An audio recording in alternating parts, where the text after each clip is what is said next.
अथ सप्तमोऽध्यायः। ब्रह्मा जी का भगवान विष्णु तथा भगवती योग निद्रा की स्तुति करना। सूत जी बोले, तदनंतर उन दोनों वीरों को देखकर सर्वशास्त्रवेत्ता ब्रह्मा जी साम दान भेद आदि नीतियों के माध्यम से युद्ध की समाप्ति के उपायों को सोचने लगे। इनके वास्तविक बल का मुझे कोई ज्ञान नहीं है। नीति के अनुसार जिसके बल की जानकारी न हो उसके साथ युद्ध करना कदापि उचित नहीं होता। यदि मैं इस समय इन मदोन्मत्त दुष्ट दानवों की स्तुति करता हूँ तो इससे स्वयं मेरे द्वारा अपनी निर्बलता प्रकाशित होगी। निर्बलता प्रदर्शित करने पर इनमें से कोई एक ही मेरा वध कर देगा। इनके साथ इस समय मैं न तो दान नीति और न तो भेद नीति को ही उपयुक्त समझ रहा हूँ। अतः इस समय उचित यही है कि मैं शेषनाग पर सोए हुए चतुर्भुज एवं पराक्रमी भगवान विष्णु को जगाऊं। वे मेरी विपत्ति अवश्य ही दूर करेंगे। मन में ऐसा सोचकर कमलनाल का आश्रय लेकर पद्मयोनि ब्रह्मा जी मन ही मन दुखनाशक विष्णु के शरणागत हो गए। वे शुभ संबोधन के द्वारा योग निद्रा के कारण स्पंदन रहित उन नारायण जगतपति भगवान विष्णु को जगाने के लिए उनकी स्तुति करने लगे। ब्रह्मा जी बोले, हे दीनानाथ, हे हरे, हे विष्णु, हे वामन, हे माधव, भक्तों की पीड़ा हरने वाले हे ऋषिकेश, हे सर्वव्यापिन, हे जगतपते, हे अनंत स्वरूप, हे वासुदेव, हे अंतर्यामिन, हे जगत के स्वामी, हे दुष्टों तथा शत्रुओं का संहार करने में एकाग्र चित्त वाले, हे चक्रधर, हे गदाधर, हे सर्वज्ञ, हे सर्वलोकेश, हे सर्वशक्ति संपन्न, हे देवेश, हे दुखनाशन, अब आप उठिए उठिए और मेरी रक्षा कीजिए। हे विश्वंभर, हे विशालाक्ष, हे पुण्य श्रवण कीर्तन, हे जगत सृष्टा, हे निराकार, हे सृष्टि पालन संहार के कारक, हे महाराज, ये दोनों मदोन्मत्त दानव मेरा वध करना चाहते हैं। हे सर्वाधार, मैं इस समय संकटग्रस्त हूँ, क्या आप यह नहीं जानते? हे महाविष्णु, मैं इस समय दुख से अत्यधिक पीड़ित हूँ और आपके शरणागत हूँ। ऐसी स्थिति में यदि आप मेरी उपेक्षा करेंगे तो आपका जगत पालन का नियम निरर्थक हो जाएगा।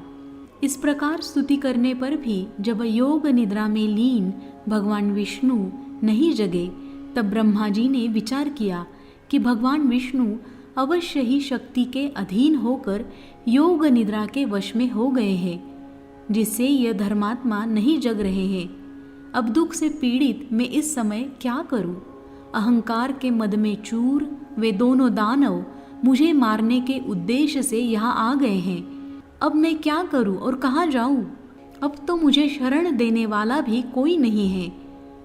इस प्रकार मन ही मन सोचते हुए वे एक निष्कर्ष पर पहुंचकर एकाग्रचित्त हो उन भगवती योग निद्रा की स्तुति करने लगे। उन्होंने अपने मन में यह दृढ़ विचार कर लिया कि वे महाशक्ति मेरी रक्षा करने में समर्थ है, जिन्होंने भगवान विष्णु को भी चेतनाहीन तथा निस्पंद कर दिया है। इस लोक में जैसे मृत प्राणी को शब्द आदि गुणों का आभास नहीं हो पाता, उसी प्रकार निद्रा के कारण अपने नेत्र मुंदे हुए भगवान विष्णु कुछ भी जान सकने में असमर्थ है। मेरे द्वारा नानाविध स्तुति किए जाने पर भी भगवान विष्णु निद्रा का त्याग नहीं कर रहे हैं। अतएव मैं मानता हूँ कि निद्रा इनके अधीन नहीं है, अपितु निद्रा के द्वारा ही ये वशीभूत कर लिए गए हैं। जो प्राणी जिस किसी के वश में हो जाता है वह निश्चय ही उसी का दास बन जाता है। अतः ये योग निद्रा ही लक्ष्मीपति विष्णु की स्वामिनी हो गई है।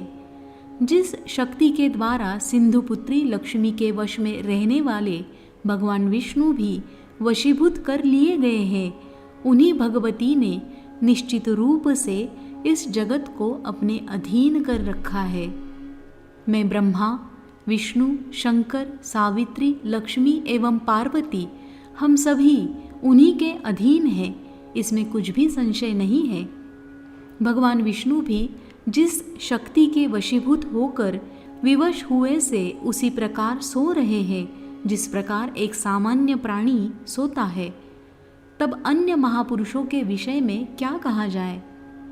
अतः अब मैं योग निद्रा का ही स्तवन करूँगा, जिनकी कृपा से निद्रा मुक्त होकर जनार्दन सनातन भगवान वासुदेव युद्ध के लिए उद्योग करेंगे। तदनंतर ऐसा निश्चय कर कमल नाल पर विराजमान ब्रह्मा जी भगवान विष्णु के अंगों में व्याप्त उन योग निद्रा की स्तुति करने लगे। ब्रह्मा जी बोले, हे देवी, इस जगत का कारण आप ही है। वेद वाक्यों से मुझे ऐसा ज्ञात हुआ है।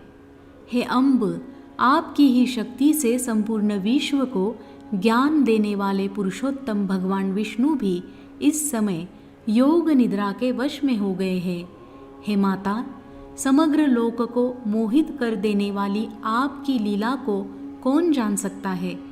आपकी इस लीला से मैं तो मूढ़ हो गया हूँ और ये विष्णु परवश होकर सो रहे हैं। हे समस्त प्राणियों के मन में निवास करने वाली भगवती, करोड़ों देवताओं में भी ऐसा कौन विज्ञ है जो ऐसे आप निर्गुणा का रहस्य जान सके। सांख्य शास्त्र के विद्वान पुरुष और प्रकृति से जगत की उत्पत्ति मानते हैं। इनमें वे अचेतन प्रकृति को ही जगत को उत्पन्न करने वाली बताते हैं। तो फिर क्या आप वैसी ही अचेतन हैं? किंतु यदि आप जड़ होती तो इन जगदाधार विष्णु को इस समय चेतना रहित कैसे कर देती। हे महामाये, आप सगुण रूप धारण कर नानाविध लीलाएं करती रहती है। अतः आपके रहस्यमय कार्यों को सम्यक ज्ञान करने में भला कौन समर्थ है। हे भवानी, मुनिगण संध्या नाम से आपके गुणों को परिकल्पित करके तीनों समय प्रातः, मध्याह्न, सायं निश्चित रूप से आपका ही ध्यान करते हैं। हे देवी, आप बुद्धि स्वरूपा होकर समस्त लोक को ज्ञान देती है और लक्ष्मी रूप से सदैव देवताओं को सुख प्रदान करती है। हे माता, संपूर्ण प्राणियों में कीर्ति, मति, धृति, कांति, श्रद्धा एवं रति रूप में आप ही विद्यमान हैं। हे देवी, प्रगाढ़ निद्रा के वशीभूत विष्णु को देखकर विषम दुख की स्थिति को प्राप्त हुए मुझको यह प्रमाण मिल गया है कि आप ही निस्संदेह संपूर्ण जगत की जननी है।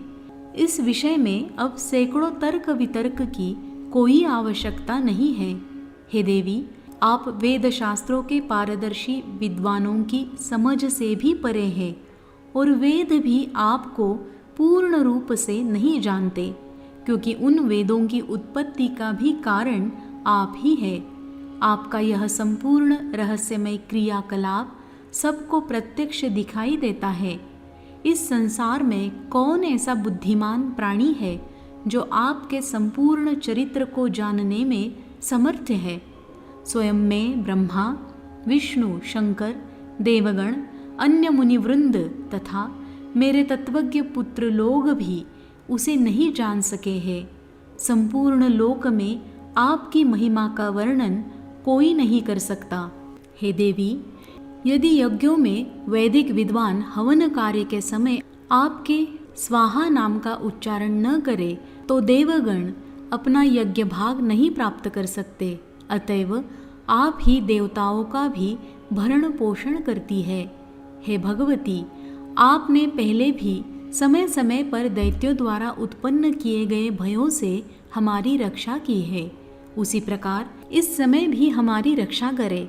मैं आपके शरण में हूँ।